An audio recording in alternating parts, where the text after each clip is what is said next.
Heel by Philip José Farmer. Great cast, stupendous show. If this didn't make history, nothing ever would. Call me Zeus, said the director. Zeus, said his wife, a beautiful woman not over 1,000 years old. What an egomaniac, comparing yourself to a god, even if he is the god of those savages. She gestured at the huge screen on the wall. It showed, far below, the blue sea, the black ships on the yellow beach, the purple tents of the Greek army, the broad brown plain, and the white towers of Troy. The director glared at her through hexagonal dark glasses and puffed on his cigar until angry green clouds rolled from it. His round, bald head was covered by a cerise beret, his porpoise frame by a canary yellow tunic, and his chubby legs by iridescent green fourplusses. I may not look like a god, but as far as my power over the natives of this planet goes, I could well be their deity, he replied.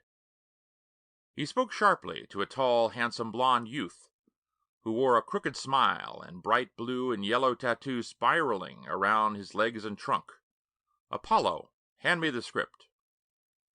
Surely you're not going to change the script again, said his wife. She rose from her chair, and the scarlet web she was wearing translated the shifting microvoltages on the surface of her skin into musical tones. I never change the script, said the director. I just make the slight revisions required for dramatic effects. I don't care what you do to it, just so you don't allow the Trojans to win. I hate those despicable brutes. Apollo laughed loudly, and he said, ever since she and Athena and Aphrodite thought of that goofy stunt of asking Paris to choose the most beautiful of the three, and he gave the prize to Aphrodite, Hera's hated the Trojans. Really, Hera, why blame those simple, likable people for the actions of only one of them? I think Paris showed excellent judgment. Aphrodite was so grateful she contrived to get that lovely Helen for Paris, and enough of this private feud, snapped the director. Apollo, I told you once to hand me the script. Achilles at midnight paced back and forth before his tent. Finally, in the agony of his spirit, he called to Thetis. The radio, which had been installed in his shield, unknown to him, transmitted his voice to a cabin in the great spaceship hanging over the Trojan plain. Thetis, hearing it, said to Apollo, Get out of my cabin, you heel, or I'll have you thrown out. Leave, he said. Why? So you can be with your barbarian lover? He is not my lover, she said angrily. But I'd take even a barbarian as a lover before I'd have anything to do with you. Now get out, and don't speak to me again unless it's in the line of business. Any time I speak to you, I mean business, he said, grinning. Get out, or I'll tell my father. I hear and obey, but I'll have you one way or another. Thetis shoved him out. Then she quickly put on the suit that could bend light around her to make her invisible and transport her through the air, and do many other things. Out of a port she shot, straight toward the tent of her protégé. She did not decelerate until she saw him standing tall in the moonlight, his hands still raised in entreaty. She landed and cut the power off so he could see her. Mother, mother, cried Achilles, how long must I put up with Agamemnon's high-handedness? Thetis took him by the hand and led him into the tent. Is Patroclus around? She asked. No, he is having some fun with Iphis, that buxom beauty I gave him after I conquered the city of Skyros. There's a sensible fellow, said Thetis. Why don't you forget this fuss with King Agamemnon and have fun with some rosy-cheeked darling? But a painful expression crossed her face as she said it. Achilles did not notice the look. I am too sick with humiliation and disgust to take pleasure in anything. I am full up to here with being a lion in the fighting, and yet having to give that jackal Agamemnon the lion's share of the loot, just because he has been chosen to be our leader. Am I not a king in Thessaly? I wish. Yes, said Thetis eagerly. Do you want to go home? I should go home. Then the Greeks would wish they'd not allowed Agamemnon to insult the best man among them. Oh, Achilles, say the word and I'll have you across the sea and in your palace in an hour, she said excitedly. She was thinking, the director will be furious if Achilles disappears, but he won't be able to do anything about it, and the script can be revised. Hector or Odysseus or Paris can play the lead role. No, Achilles said. I can't leave my men here. They'd say I had run out on them, that I was a coward. and the Greeks would call me a yellow dog. No, I'll allow no man to say that." Thetis sighed and answered sadly, "Very well. What do you want me to do?" "Go ask Zeus if he will give Agamemnon so much trouble he'll come crawling to me, begging for forgiveness and pleading for my help." Thetis had to smile. The enormous egotism of the beautiful brute, taking it for granted that the Lord of creation would bend the course of events so Achilles could salvage his pride. Yet, she told herself, she need not be surprised. He had taken it calmly enough the night she'd appeared to him and told him that she was a goddess and his true mother. He had always been convinced divine blood ran in his veins. Was he not superior to all men? Was he not Achilles? "I will go to Zeus," she said. "But what he will do, only he knows." She reached up and pulled his head down to kiss him on the forehead. She did not trust herself to touch the lips of this man who was far more a man than those he supposed to be gods. The lips she longed for, the lips soon to grow cold. She could not bear to think of it. She flicked the switch to make her invisible, and after leaving the tent rose toward the ship. As always, it hung at 4,000 feet above the plain, hidden in the inflated plastic folds that simulated a cloud. To the Greeks and Trojans, the cloud was the home of Zeus, anchored there so he could keep a close eye on the struggle below. It was he who would decide whether the walls of Troy would stand or fall. It was to him that both sides prayed. The director was drinking a highball in his office and working out the details of tomorrow's shooting with his cameramen. "We'll give that Greek Diomedes a real break. Make him the big hero. Get a lot of close-ups. He has a superb profile and a sort of flair about him. It's all in the script, what aristocrats he kills, how many narrow escapes, and so on. But about noon, just before lunch, we'll wound him. Not too badly, just enough to put him out of action. Then we'll see if we can whip up a big tear-jerker between that Trojan and his wife. What's her name?"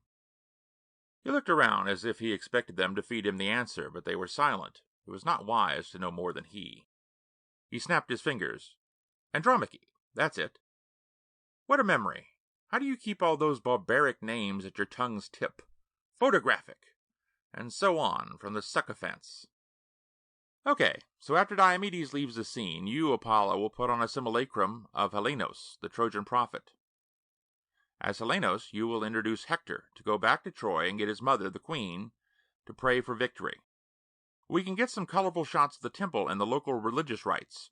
Meantime, we'll set up a touching domestic scene between Hector and his wife. Bring in their baby boy.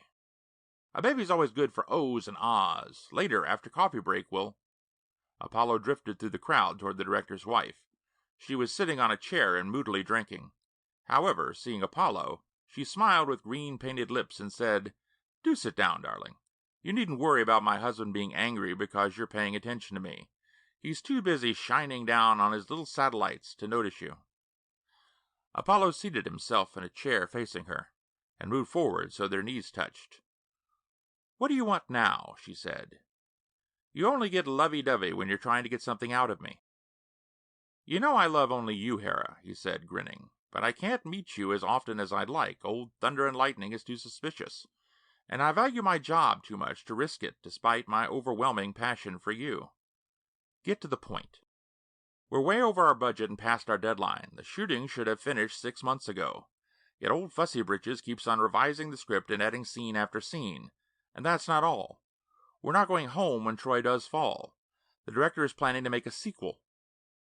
I know because he asked me to outline the script for it. He's got the male lead picked out, foxy Grandpa Odysseus." Hera sat upright so violently she sloshed her drink over the edge of her glass.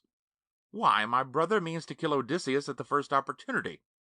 My brother is mad, absolutely mad about Athena, but he can't get to first base with her.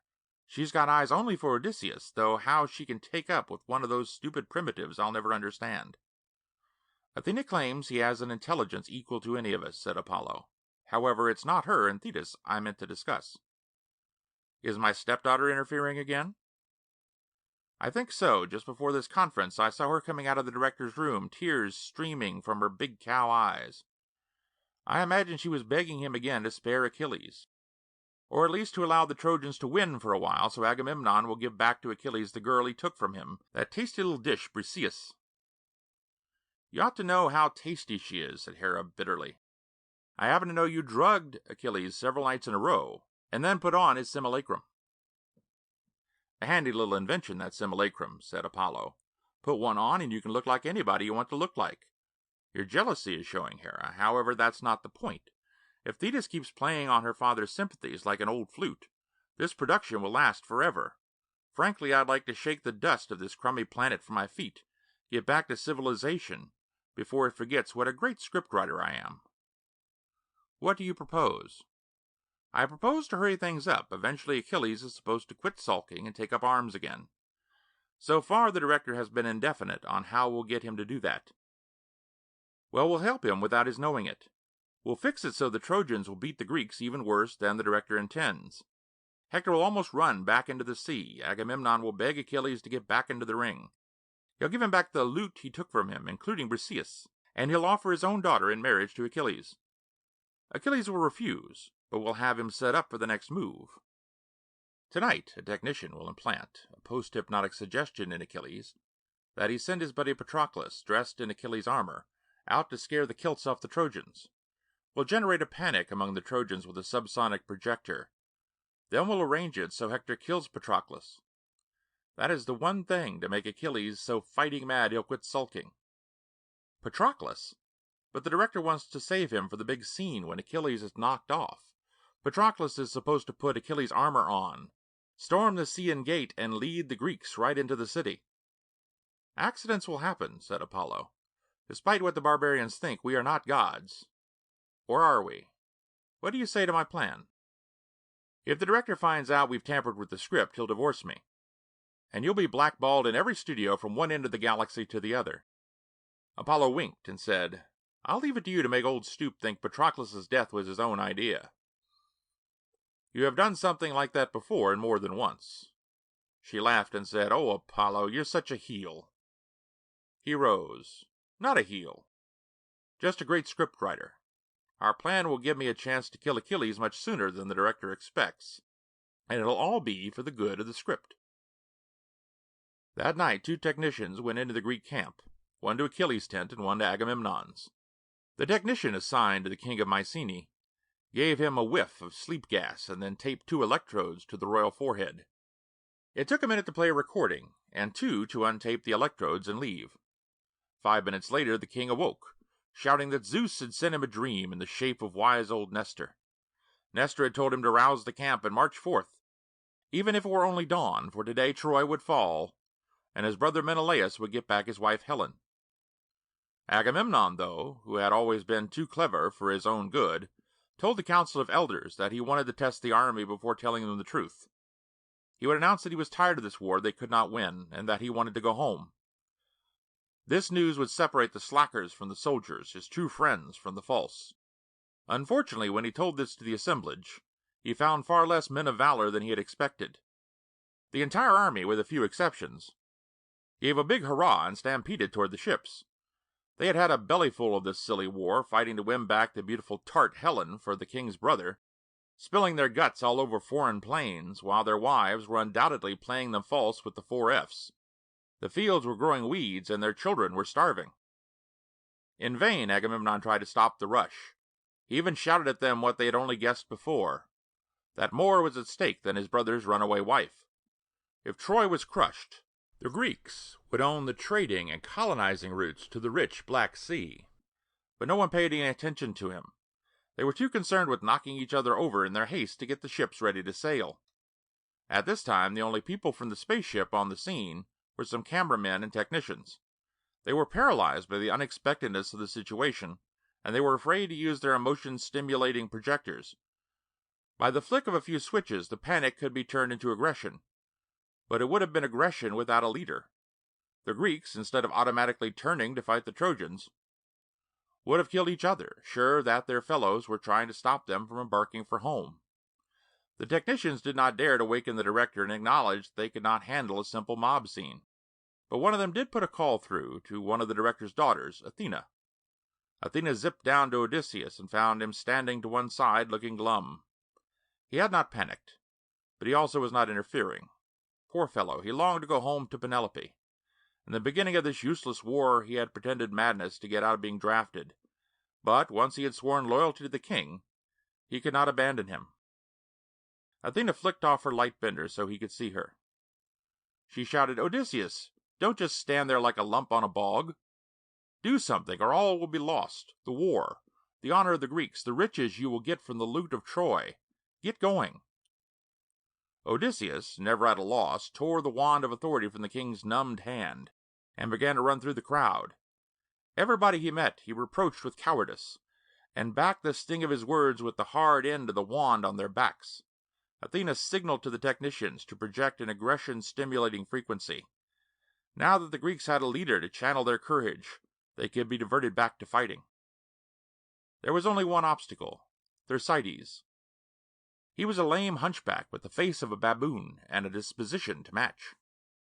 Thersites cried out in a hoarse, jeering voice, "Agamemnon, don't you have enough loot? You still want us to die so you may gather more gold and beautiful Trojan women in your greedy arms? You Greeks, you're not men. You're women who will do anything this disgrace to a crown tells you to do. Look what he did to Achilles. Robbed him of Briseis, and in so doing, robbed us of the best warrior we have. If I were Achilles, I'd knock Agamemnon's head off." "We put up with your outrageous abuse long enough," shouted Odysseus. He began thwacking Thersites on the head and the back until blood ran. "Shut up, or I'll kill you." At this the whole army, which hated Thersites, roared with laughter. Odysseus had relieved the tension. Now they were ready to march under Agamemnon's orders. Athena sighed with relief and radioed back to the ship that the director could be awakened. Things were well in hand. And so they were, until a few days later, when Apollo and Hera, waiting until the director had gone to bed early with a hangover from the night before, induced Hector to make a night attack. The fighting went on all night, and at dawn Patroclus ran into Achilles' tent. "Terrible news," he cried. "The Trojans have breached the walls around our ships, and are burning them. Diomedes, Agamemnon, and Odysseus are wounded. If you do not lead your men against Hector, all is lost." "Too bad," said Achilles, but the blood drained from his face. "Don't be so hard-hearted," shouted Patroclus. "If you won't fight, at least allow me to lead the Myrmidons against the enemy. Perhaps we can save the ships and drive Hector off." Achilles shouted back, "Very well. You know I give you, my best friend, anything you want. But I will not for all the gold in the world serve under a king who robs me of prizes I took with my own sword. However, I will give you my armor, and my men will march behind you." Then, sobbing with rage and frustration, he helped Patroclus dress in his armor. "Do you see this little lever in the back of the shield?" he said. "When an enemy strikes at you, flick it this way. The air in front of you will become hard, and your foe's weapon will bounce off the air. Then, before he recovers from his confusion, flick the lever the other way. The air will soften and allow your spear to pass, and the spear point will shear through his armor as if it were cheese left in the hot sun. It is made of some substance harder than the hardest bronze made by the hand of man." "So this is the magic armor your divine mother Thetis gave you," said Patroclus. "No wonder. Even without this magic, or force field, as Thetis calls it, I am the best man among Greek or Trojan," said Achilles matter-of-factly. "There. Now you are almost as magnificent as I am. Go forth in my armor, Patroclus, and run the Trojans ragged. I will pray to Zeus that you come back safely. There is one thing you must not do, though, no matter how strong the temptation. Do not chase the Trojans too close to the city, even if you are on the heels of Hector himself. Thetis has told me that Zeus does not want Troy to fall yet. If you were to threaten now, the gods would strike you down." "I will remember," said Patroclus. He got into Achilles' chariot and drove off proudly to take his place in front of the Myrmidons. The director was so red in the face he looked as if his head were one huge blood vessel. "How in space did the Trojans get so far?" he screamed. "And what is Patroclus doing in Achilles' armor? There's rank inefficiency here, or else skullduggery. Either one, heads will roll, and I think I know whose. Apollo, Hera, what have you two been up to?" "Why, husband," said Hera, "how can you say I had anything to do with this? You know how I hate the Trojans. As for Apollo, he thinks too much of his job to go against the script." "All right, we'll see. We'll get to the bottom of this later. Meanwhile, let's direct the situation so it'll end up conforming to the script." But before the cameramen and technicians could be organized, Patroclus, leading the newly inspired Greeks, slaughtered the Trojans as a lion kills sheep. He could not be stopped, and when he saw Hector running away from him, he forgot his friend's warning and pursued him to the walls of Troy. "Follow me," yelled Patroclus to the Greeks. "We will break down the gates and take the city within an hour." It was then Apollo projected fury into Hector, so that he turned to battle the man he thought was Achilles, and Apollo, timing to coincide with the instant that Patroclus flicked off his force field, struck him a stunning blow from behind. At the same time, a spear thrown by a Trojan wounded Patroclus in the back. Dazed, hurt, the Greek started back toward his men, but Hector ran up and stabbed him through the belly, finding no resistance to his spear because Patroclus had not turned the force field back on. Patroclus hit the ground with a crash of armor. "No, no, you fool, Apollo," shouted the director into the radio. "He must not die. We need him later for the script. You utter fool, you bumbled." Thetis, who had been standing behind the director, burst into tears and ran into her cabin. "What's the matter with her?" asked the director. "You may as well know, darling," said Hera, "that your daughter is in love with a barbarian." "Thetis in love with Patroclus? Impossible." Hera laughed and said, "Ask her how she feels about the planned death of Achilles. That is whom she is weeping for, not Patroclus. She foresees Achilles' death and his friends, and I imagine she will go to comfort her lover, knowing his grief when he hears that Patroclus is dead." "That's ridiculous. If she's in love with Achilles, why would she tell Achilles she is his mother?" "For the very reason she loves him but doesn't want him to know. She at least has sense enough to realize no good could come from a match with one of those earth primitives. So she stopped any passes from him with that maternal bit. If there is one thing the Greeks respect, it is the incest taboo. I'll have him knocked off as soon as possible. Thetis might lose her head and tell him the truth. Poor little girl, she's been away from civilization too long. We'll have to wind up this planet and get back to God's planet." Hera watched him go after Thetis and then switched to a private channel. "Apollo, the director is very angry with you, but I've thought of a way to smooth his feathers. We'll tell him that killing Patroclus was the only way to get Achilles back into the fight. He'll like that. Achilles can then be slain, and the picture will still be saved. Also, I'll make him think it was his idea." "That's great," replied Apollo, his voice shaky with dread of the director. "But what can we do to speed up the shooting? Patroclus was supposed to take the city after Achilles was killed." "Don't worry," said Athena, who had been standing behind Hera. "Odysseus is your man. He's been working on a device to get into the city. Barbarian or not, that fellow is the smartest I've ever met. Too bad he's an Earthman." During the next 24 hours, Thetis wept much, but she was also very busy, working while she cried. She went to Hephaestus, the chief technician, an old man of 5,000 years. He loved Thetis because she had intervened for Hephaestus more than once when her father had been angry with him. Yet he shook his head when she asked him if he could make Achilles another suit of armor, even more invulnerable than the first. "Not enough time. Achilles is to be killed tomorrow." "No, my father's cooled off a little. He remembered that the script calls for Achilles to kill Hector before he himself dies. Besides, the government anthropologist wants to take films of the funeral games for Patroclus, and he overrules even father, you know." "That'll give me a week," said Hephaestus, figuring on his fingers. "I can do it, but tell me, child, why all the tears? Is it true what they say, that you love a barbarian, the magnificent red-haired Achilles?" "I love him," she said, weeping again. "Ah, child, you are a mere 100 years or so. When you reach my age, you'll know that there are few things worth tears, and love between man and woman is not one of them. However, I'll make the armor, and its field of force will cover everything around him except an opening to the outside air. Otherwise, he'd suffocate. But what good will all this do? The director will find some means of killing him, and even if Achilles should escape, you'd be no better off." "I will," she said. "We'll go to Italy, and I'll give him Perpetual." Thetis went to her cabin. Shortly afterward, the doorbell rang. She opened the door and saw Apollo. Smiling, he said, "I have something here you might be interested in hearing." He held in his hand a small cartridge.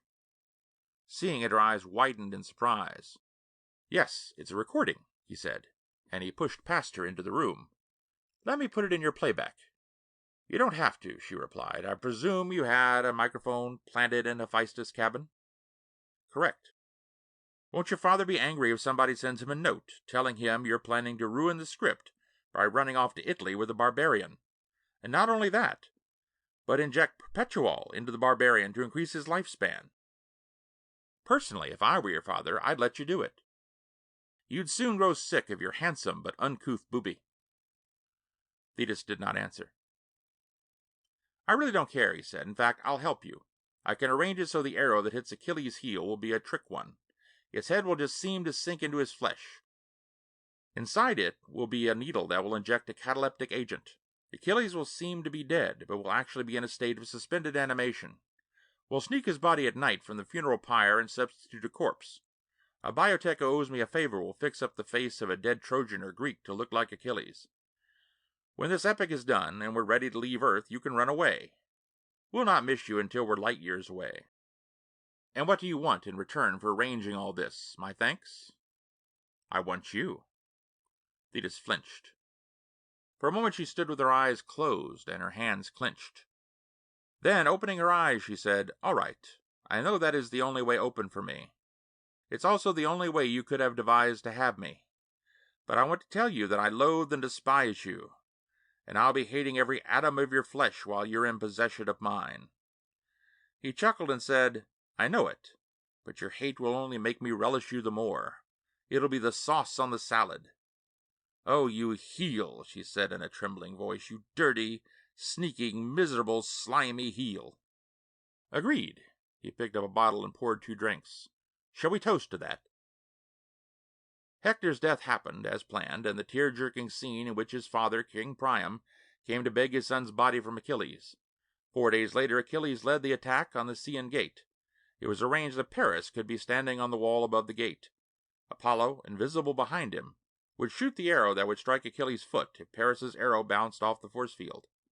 Apollo spoke to Thetis, who was standing beside him. "You seem very nervous. Don't worry. You'll see your lovely warrior in Italy in a few weeks.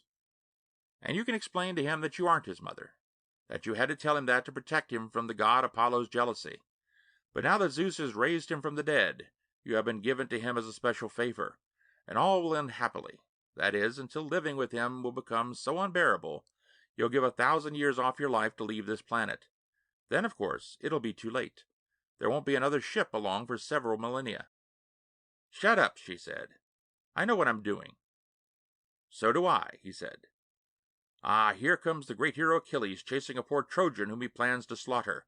We'll see about that." He lifted the air gun, in whose barrel lay the long dart with the trick head. He took careful aim, saying, "I'll wait until he goes to throw his spear. His force will be off now." Thetis gave a strangled cry. Achilles, the arrow sticking from the tendon just above the heel, had toppled backward from the chariot onto the plain, where dust settled on his shining armor. He lay motionless. "Oh, that was an awful fall," she moaned. "Perhaps he broke his neck. I better go down there and see if he's all right." "Don't bother," said Apollo. "He's dead." Thetis looked at him with wide brown eyes set in a gray face. "I put poison on the needle," said Apollo, smiling crookedly at her. "That was my idea. But your father approved of it. He said I'd redeemed my blunder in killing Patroclus by telling him what you planned. Of course, I didn't inform him of the means you took to ensure that I would carry out my bargain with you. I was afraid your father would have been very shocked to hear of your immoral behavior."